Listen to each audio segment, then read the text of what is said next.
kind of an unexpected live stream. Hopefully it's going to go smooth.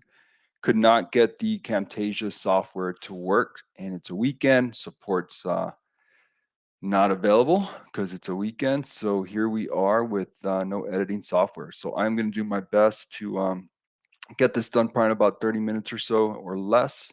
And I don't see it working just yet. So maybe there's like a little time lag, and hopefully everything goes smoothly. There we are. I see myself there. So, all right, cool. So let's get into it, guys. A little different format this week. It's episode number 12. That's right, episode number 12 of the DeFi Weekly Recap. I may need to change the name. I mean, we do so much more than just DeFi on these recaps. And there is a lot to cover outside of DeFi and, of course, DeFi as well. We had a pretty tumultuous week because of the whole liquid capital debacle, but it looks like they're going to work on making things right. Congratulations to Eric on his Omega watch. Jesus Christ, what a douchebag. Hopefully LBNB can make things right to the best of their ability. And then we will look at the chart for wine and for grape right now to see how much this has affected that project due to the fact that there's so much overlap between those projects. So let's get into the charts, I guess. I'm trying to think what else. Oh, yeah, and a huge thank you to our partner and sponsor Swapsicle. Guys, Swapsicle is just an amazing, awesome DEX. They have a ton going on. They are going to be around for a really, really long time because they just keep building. They have more partnerships. They keep adding partnerships. They have a very, very clean DEX, which I really like. They have a lot to offer. It seems like every other day they have some cool partnership to announce. So go check out their Twitter so you can see everything that they have going on. They have partnerships with some of the projects that we talk about all the time here, like Frozen Walrus, Grape, and so on and so on. I mean, the list just goes on and on for Swapsicle. So go check them out. And they are very, very inexpensive. And in times like this, I mean, the more money you save, the better. So try to use the best DEX possible. And if it's also one of the cheapest, well, why not? So thank you to Swapsicle. All right, guys. So let's get into it. I want to jump into the charts first, and then we'll go into some of the projects. I should probably have something up to see if I don't know if anyone's going to join. I literally just put this up about. Looks like we have 2 people watching. Thanks for watching, guys, live. I just literally put this together about 5 minutes ago. So let's jump into the charts. And I will then get this. It will be cool because it'll all be published and I don't have to do any editing or anything, which is pretty cool.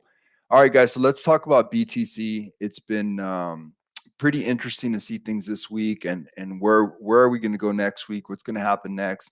But unfortunately, or it could be fortunate, right? If you decide to take some shorts. But for our long positions, our long bags, I mean, it's not looking good at all. Seeing here, we are just starting to get into the negative momentum. So the negative Momo is just starting to build. And this is just looking all sorts of ugly. Looking at the RSI, this is on the daily. I mean, we're still not, I mean, it could get a lot worse really, really easily. And at the end of the day, I mean, what happened here once it got out of this channel that we've been on for a bit, it was just pretty volatile how quickly it got out of it and how quickly it dropped. And we talked about this. Those of you that follow me on Twitter, I showed this. I showed a few charts during the week because I didn't do any videos this week, and this is one of the ones I showed. Right, was the USTD dominance chart, and right when I showed that it had broken out of this wedge, this really powerful wedge. I mean, just textbook. I mean, this wedge is just beautiful. It's just like exactly what you would want to see. Once it broke out of it, it was just okay. Things are gonna get really, really ugly. And I think I did a couple of different tweets on it. Let's see if I can find them so I can show just when it broke the wedge or it was about to. Yeah, there's the tweet. So here, let me get this up on this screen. Right. So this is when I sent the tweet right here. This was the moment of not good right here. And that's when it was time to go risk on with short positions. It's just that simple. It was time to go on risk on with short positions. And I think this is the very next day. So Yeah. And then that's where I opened up a number of different shorts, which I still have a couple of them. I did open up a new short as well. So I'm just trying to be as transparent as possible. At about 105, 106, I opened up another short here with sand. And I just feel that this asset just has so much more to drop. Why am I feeling that? Well, let's see. Looking at this right here, I mean, we are just barely getting into negative momentum. It's starting to build. This could get really, really, really ugly. The last time that this asset went from positive momentum to negative was on April 7th. And let's see how big of a drop it had. So we go up here, look for April 7th. Okay, we probably started up here. Jesus. This can't be right, can it? Wow, it's dropped so much already. 332, 332, and it went down all the way down to what? Before the next leg up. Really not until here. 101. So it dropped about 66%. So if it drops another 66% from when it first went into negative momentum, which I believe was up here. Let's see, it was 2 days ago. So it was maybe around here, 112, 112, 66% of that. I mean, it still has a long way to go, guys. So this could really be a nice short trade for the midterm. You know, when I mean midterm, I mean just, I don't know. I don't even know what I mean now, because with the merge, everything's going to change. Sooner or later, the sentiment has to change, right? People are going to get excited about the merge. I think it's on the 15th. But that's still like, it feels like a century away, right? Because it's crypto. So say that, what's today, the 20th? That's about 25 days away. A lot can happen till then. I still think that Ethereum is, as I tweeted, I think last night, I still think that it's very much headed all the way down to 1420 till the next level of resistance. So we're still about 130 points from that. Oh, well, I spoke too soon. About 120. Good God, it's ugly out there. Um, but yeah, I do think that 1420 is the next level of resistance for Ethereum, and that's when we will see, is that where it decides to start going on its leg up, as it starts gaining momentum for the merge. I don't know. It's hard to say. It really is hard to say. But that's kind of like what I'm thinking, is that 1420. Then maybe, just maybe, that's when it's time to like close all the shorts, or maybe a little before that, and front run it, and then wait and see. But I don't see a scenario playing out where we're the night before the merge, and Ethereum is somewhere south of 1540. I'm just having a really, really hard time seeing that. However, I do see it dropping to 1420 at least until it starts doing the leg up there. But like I said, 25 days away, such a long time. We're just gonna have to play it by ear. Let's see how much this has gone up today. Yeah. So a lot to talk about there, a lot to cover. We're up to what, 4 watching. If one of you guys wants to ask me a question about what project to cover, never done this weekly DeFi recap live before, so it feels kind of weird. But so I'm just gonna go through my process, and if I see that someone jumps in and asks questions, I'll be cool. So maybe if I ever do this again live, I can kind of announce it beforehand so people will know that I'm going to be doing this. All right, guys. So let's look into some of these projects that have gotten just beat to crap all week. So I mean, we can start at the top with Magic. Magic is just getting destroyed, down to 14 cents now, and yeah, this is just depressing. I mean, it was not that long ago that Magic, which I am a holder, so I'm feeling the pain here. Not that long ago, right? Just a few days ago, it was at 26 cents. Unbelievable. And yeah, this project, even though it does bring in income, it has some strong tokenomics behind it. Good team. They are actually making enough money with the money that they're generating from their auto compounder, because they are a superior product to Beefy, because of the fact that 50% of what they make goes to burn the peg token of whatever project they're in collaboration with. Despite all that, it's just getting destroyed with the price action. And the annual rewards that they pay out are not that high either to the holders. So it's not like they're, creating too many emissions, but the market, for whatever reason, just hasn't been a fan of Magic. They don't see it like I see it. And we'll see. We'll see how this plays out over time. But I mean, it's also the fact that it's on Phantom, and Phantom has gotten destroyed. It's also the fact that it is a project that supports a bunch of projects. So if all these other projects are starting to look like they're in peril, well, that could be a scary thing for Magic as well. But we'll see. We'll see what happens. I'm still a holder. I still believe that it will be okay long term, but I can definitely be wrong. So we'll see what happens with Magic. Another thing that I wanted to cover is that Serenity Capital, Pebble, they are so integrated with Ethereum and kind of like the ebbs and flows of ETH, and it's been a brutal week for them as well. I mean, they got up to almost 1,200, and now they're down to 400. And I got in at like 160, 180, something like that for Pebble. And I sold half a Pebble, I think somewhere around 1,100 or 1,200. Other than that, I still have on my Pebble. I actually have a little bit more because of compounding. I used some of what I made to build a farm, and now my farm is creating some Pebble. So I'm getting really close to 4 Pebble again, and my Serene farm is doing pretty well. So I'm just going to go long term. I said in my video that I'm going to hold this as a long term asset. I'm not going to swing trade it or anything like that. And I'm just gonna see where it is. So I'm just gonna hold on. That's gonna be a long term project for me. But still, the ebbs and flows of it, it will affect me because of the fact that I'm farming. So that will be very interesting to see how it plays out. But it's had a horrible, rough week. I mean, like I didn't even cover that. I think it's down 66% from almost at 1,200. Yeah, so not looking great there. But it's just kind of like where we are with some of these DeFi projects. The next one that I did want to cover and talk about, well, there's two more before just talking a little bit about liquid capital. But a couple of things that I wanted to cover are, let's talk about W Share. Let's talk about Frozen Walrus, Lame Hillbilly, and his community. They have had just a horrible, rough time. And look, guys, it's a really interesting story. I mean, the way I see it. So everything was going just beautifully, right? I mean, and it was basically kind of like the toast of DeFi for a bit there. It got all the way up to $362.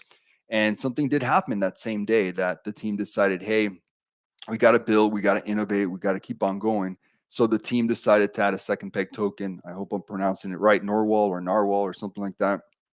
But it kind of did backfire because that is the same day right here at the top that Narwhal or whatever was created. So there are a number of different ways you see that. You can kind of maybe one could make the argument that this whole leg up right here, this little kind of like a B, C kind of thing, and then D, but just the A, B, C part of it was maybe because of the hype and buzz of Narwhal. Who knows?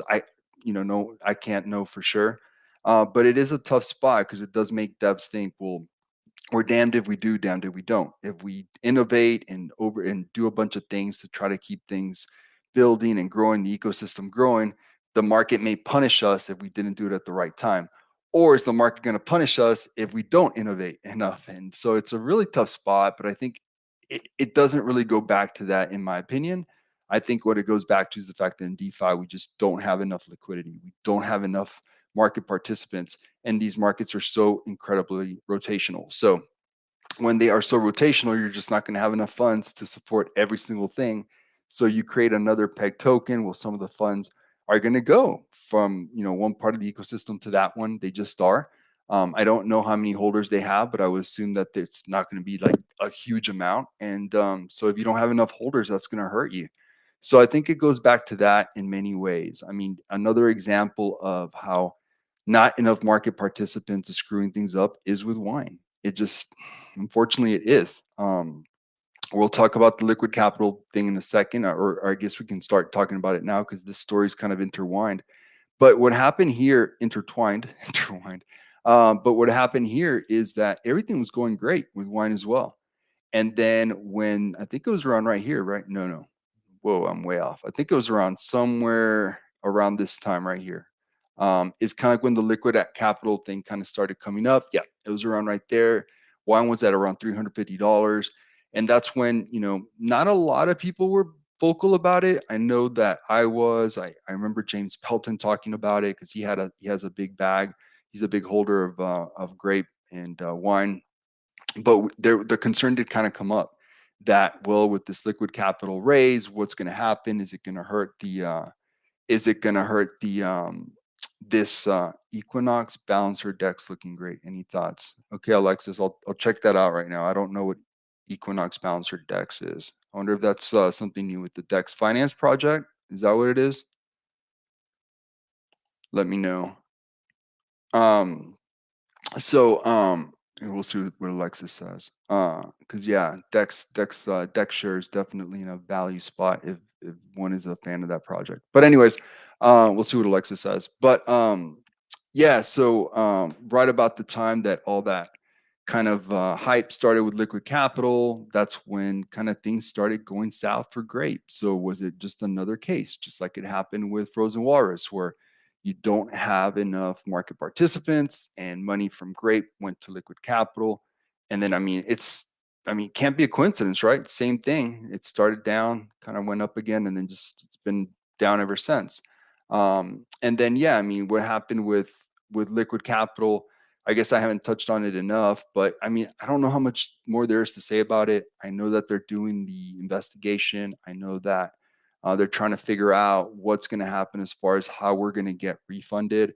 I was a pretty big holder, and when it was what, a week ago that all this happened, and I didn't hear about it till too late, so I couldn't even make a informed decision if I should sell or not. By the time I found out about everything, it had already dropped so much that I just thought, well, I might as well hold on to it with the tax um the slippage fee. It was like 41% to sell, so I just held on to it. So I still have all my LARs. So I hear that they're going to do the right thing. I know LB and MB are working on that. I'll publicly say that I feel very, very comfortable with stating that I don't think LB did anything nefarious or anything like that, and that I trust that he will, moving forward, he'll do everything he can. I think the real question that needs to be asked is, well, what's going to happen? Okay, gotcha, Alexis. I'll look into the chart for Alto. But I gotta be honest with you, I haven't kept up with that project in a while, since a few weeks after the launch. Equinox Balancer, we'll look it up though. Maybe I can figure out what that is, or maybe you can tell me. I wonder if it's some kind of balancer. I wonder if it's some kind of um, price action kind of stabilizer, maybe. I don't know. Oh, okay, okay, that's the Dex token here. I don't know. We'll look it up right now, Alexis. I need to remind myself with Alto. But anyways, or I guess we could do it right now. But yeah, I mean, I think the real question that we need to cover is just what's going to happen with grape. I mean, that's the real question to me out of all this. Like, I'm not gonna, there's nothing good's gonna happen about crying over spilled milk with liquid capital. It sucks what happened, and hopefully we'll be, happy with whatever it is that they can figure out as far as refunding us. I haven't even done the due diligence to see where they're at. I'm just gonna assume it's gonna take a really long time. It just sounds very, very, very complicated.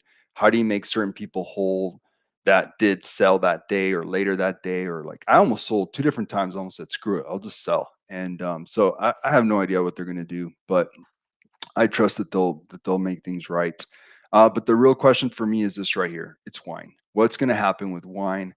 To me, that's the big question. And to me, it's like, okay, wine at $31.87, obvious value spot. How can you say no to that? But right now, with the macro being where it's at, and everything is just so damn bearish, it's like the bears are in complete and utter control. I just don't know if I want to, hit a fresh long on any asset whatsoever. I just don't feel comfortable with that in any way, shape, or form. It's so easy to hit that red button to short right now. Like, it's just, I mean, it's not hard. I showed you guys, like with sand, for example, like finding justification. I mean, I don't even need to get that detailed with you guys. I mean, this right here says it all. That Okay, on the daily, the RSI is starting to get oversold, but we're not quite there yet. Look at that. Look at that. I mean, and it's like this for so many different assets. I mean, Ethereum, Like I said earlier, I think 1420 is just like pretty much for sure. Like it just doesn't, it just seems like there's no for sure's in crypto or in any kind of trading, but okay, maybe I messed it up a little. Let's see. 1424, guys. 1424 is where I would say, or maybe 1423 is where Ethereum I think is going. 1423 doesn't get to 1423. I'll be really, really surprised. So yeah, so it's like really hard to justify a long right now, no matter how much you like a project or the people running it or or something in the chart or maybe like a news event. Maybe like we heard that something's coming up with grape or something like that. But I think, I just don't see anything new anytime soon. I am going to try to get LB on our channel so we can kind of talk about moving forward what they plan to do. I think I've been pretty vocal about my support for his protocol. So, and I've always been very vocal during the good times. So during the bad times, maybe we can get LB on the channel to discuss that. All right, so let's check this out. Check out Alto. I have no idea what this chart is going to look like. Wow. 149. Alexis, I guess this is still a rebase protocol. Yes. Let me know. Um, yeah, it's got to be. I'm sure it's still rebasing if it's looking like this. And we'll talk about Coyote in a little bit because they had that huge announcement. No longer rebasing. Okay, so yeah, I mean, there's nothing about Alto that I like right now, Alexis, unless you're telling me that this AEQ is the DEX token here. So what? They have like a number of different tokens in the ecosystem. I don't know. I am completely clueless with this. But here, let's check this chart out. I'll check this chart out if you want me to. Oh wow, this chart looks really damn good. Well, on the 15-minute, my bad. Hold on, I may have misspoke. No, that looks really good. Okay, Alexis, I can see why you like it. What is the volume? 100K, right on the mark. 530 transactions. Liquidity pool around 280K. Okay, so I can see why Alexis wanted to bring this up just from the TA. From fundamentals, anything like that, Alexis, I am completely clueless here. I don't even know what to tell you. I don't even know if it's like what's going on with this token, how it's associated with Alto ecosystem. I wonder if it's like a dual token kind of thing. I'm seeing more of that, more and more. Let's see, more focused on their new decks. Oh, so it's a new decks. Well, that's interesting though, because what if they use it? What if it's just like so it's just for their decks and that's it? I wonder how it's going to be utilized. Oh, because what I don't want, one of the first things I kind of wonder is it going to be used the way Titan used Orbital, right? Where Orbital just takes the brunt of all the um, pressure on the token on the asset away from Titan. And that's the case, then long term this is going to be a horrible buy. But if it's something different, and again I don't know, I'm just learning from it about it from Alexis, then yeah, it could be really good. But it looks like what this just started yesterday? No, 4 days ago. Interesting. I mean, the chart looks like, I mean, I it's so early that I can't really apply traditional technical analysis or anything like that. But what it is looking like ever since it based here at 6, it's looking pretty good. But that was what, less than 24 hours ago. So, Alexis, I am gonna put this on my watch list, and we will see where it's at next week. Now you got me curious, and I'm gonna research it and figure out what the hell this is and how it helps the ecosystem. But Alto just looks like it's getting destroyed. Did I not put it on my watch list? No, I didn't. And by the way, guys, I had to redo my watch list because it just Alto Dex just got rid of it for me. I don't know what happened. But look, Alexis, if we're talking about the ecosystem of Alto as a whole, I wouldn't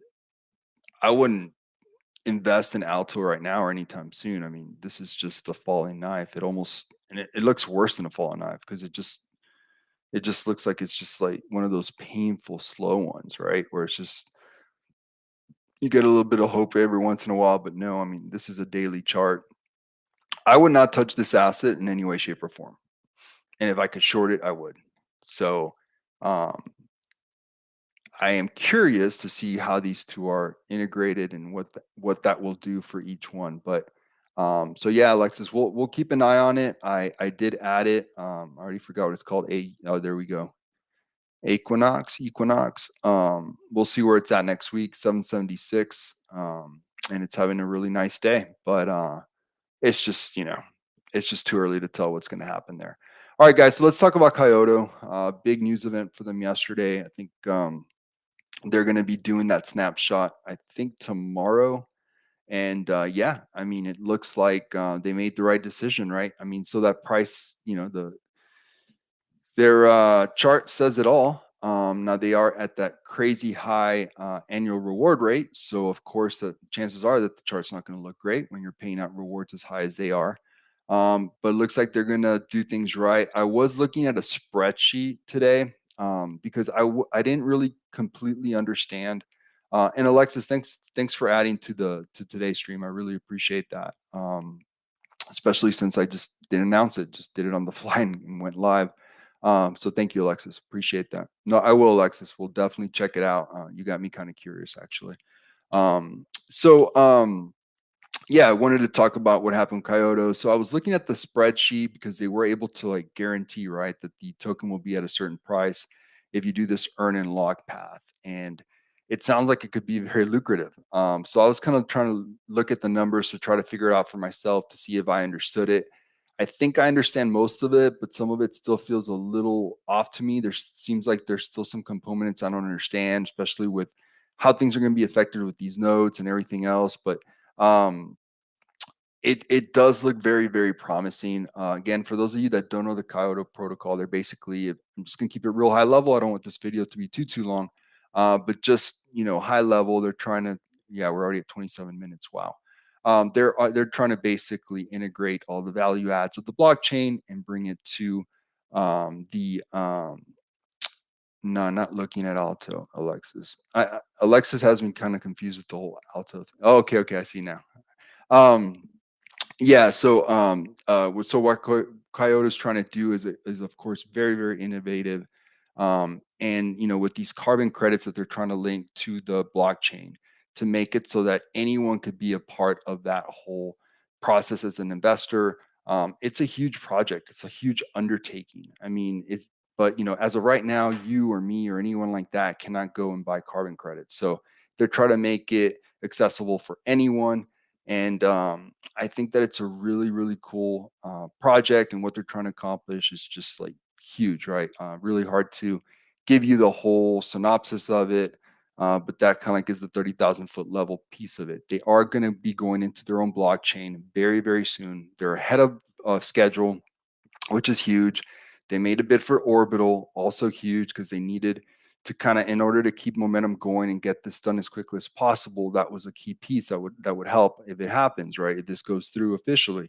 So they were looking at doing that, and but at the same time, the most important piece is making sure that they're ahead of schedule to get into their own blockchain, and then and of course be able to get rid of the rebasing piece of it, because there's just, I mean, the stigma with rebase protocols, it's just so bad right now. And I feel like here on this channel, we were kind of ahead of that. I mean, if you guys heard me, I've been complaining about the whole, rebase protocol versus tomb fork thing for a while, right? You guys probably heard me complain about that plenty because I just didn't understand why the market seemed to be so much more focused and so much more willing to invest into all these rebase protocols, and tomb forks were kind of going by the wayside too. I love tomb forks.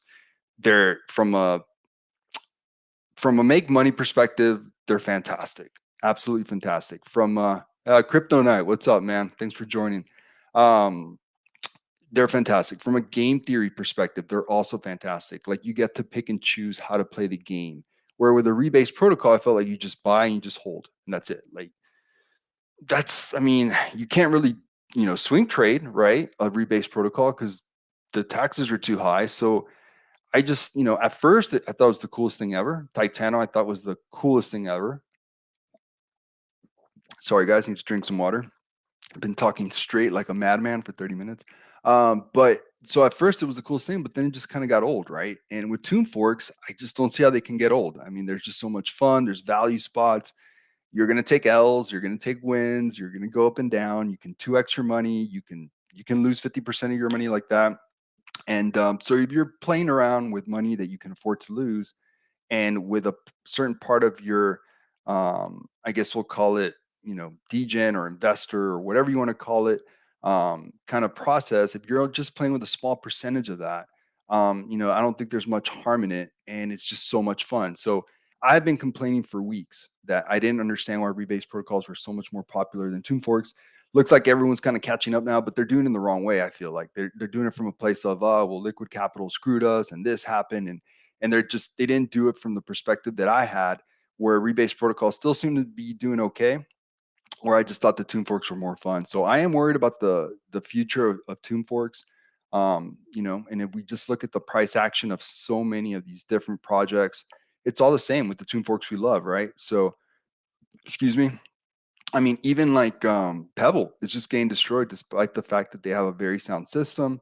I like their inverted emission schedule, but they're getting destroyed as well. So it just sucks to see this, guys. But again, when the market in the macro is so bearish, you got to figure that everything's going to be hit. And so yeah, I mean, moving forward, am I going to stay kind of bearish? Of course, until things change. And before moving on to the next subject, one thing I want to make crystal clear is that I think that a lot of people are kind of using what happened with like COVID, where we had this V-shaped recovery and it was perfect, right? It was a very nice V-shaped recovery. BTC fell to like 3,500, 3,600, 3K. I can't remember the number, and then it was just like to the moon, right? To 69K or whatever it was, 70K. But that's not going to happen again. It's just not. I mean, we are under the first time in the history of Bitcoin that we're under quantitative tightening versus easing, and the macro just looks so much worse just everywhere. So, China is basically falling apart. They're about to have this real estate bubble pop. The ramifications of that will be huge and felt across the world.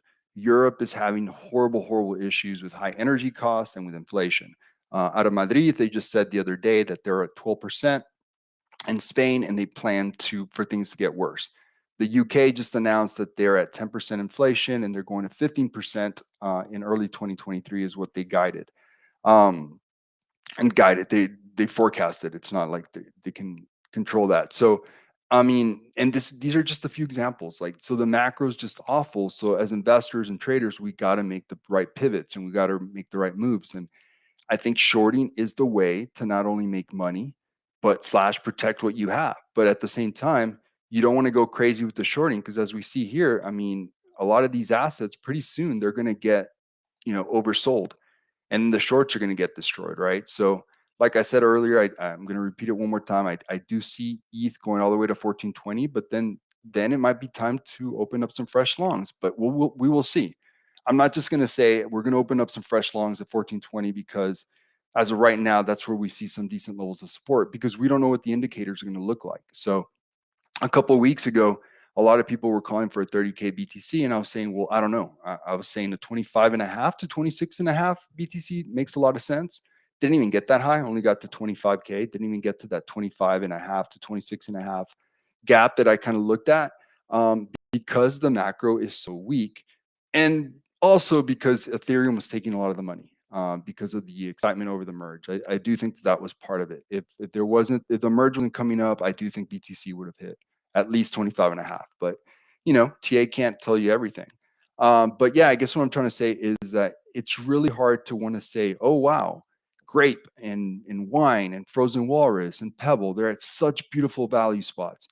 Yeah, they are. They are. But if you put everything else into the equation, it just makes it really hard to justify that buy, because we have no idea how much lower things can get. So I'm going to remain very cautious, very bearish, and just trade as defensively as possible.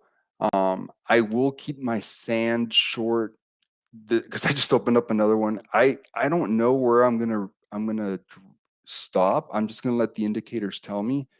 But look, guys, 75 cents. I mean, if I had to say, if I had someone put a gun to my head and said, will sand hit 75 cents again within the next month? I would say yes.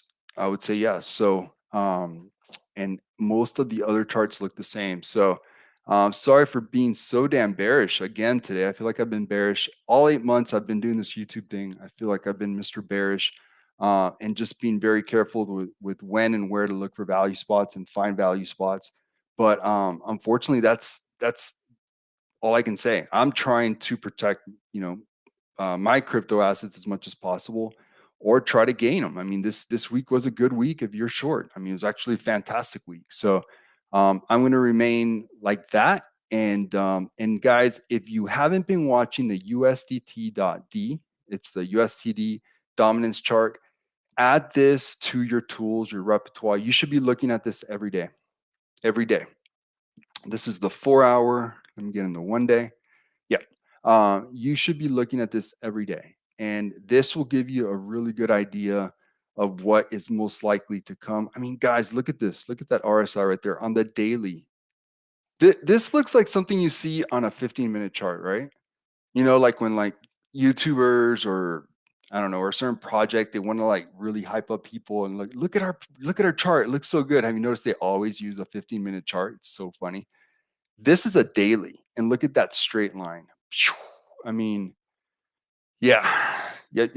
So that is just so telling. And I can't remember what day it was that I posted the. Let's see, it was on the 17th, so it was 3 days ago, guys. For those of you just barely watching now or jumping in now, it was 3 days ago that I posted this. So look at it then, and look at it now. I mean, it's just, yeah. So that breakout was just all sorts of powerful, and I don't know how high it's going to get, but there's no telling how high this can get, and we will see moving forward. So, guys, I think that's about it now for this week. How long have I been yapping for? 37 minutes. So it's officially our longest weekly DeFi recap ever. 37 minutes. So maybe I should do this live. But it just sucks because like the production won't be as good. I won't do edits. I won't add up, pictures, all that kind of stuff. I was actually going to add a picture of a what is it called, an Omega watch, just to kind of troll Eric at Liquid Capital, but can't do that kind of stuff when you're live, I guess. So I hope that you enjoyed today's DeFi weekly recap. Let me know if you prefer the live setting or not. I'm good either or. It's probably less work for me to do it live, actually, to be completely honest. And once again, a huge thank you to our sponsor and partner, Swapsicle. Go check them out, guys. Cleanest decks you'll find. Great fees. The fees are crazy low, and these guys are completely just trying to change the game as much as possible, adding partnerships and different value adds to everything that they're doing. So they have a really solid team. They're based out of the UK and fully docs, which we love to see these days. So, anyways, guys, let me know if there's a project that I need to cover next week, and yeah, feel free to let me know if we should make this a live stream instead of a recording. All right, guys, take care. Thanks again for joining.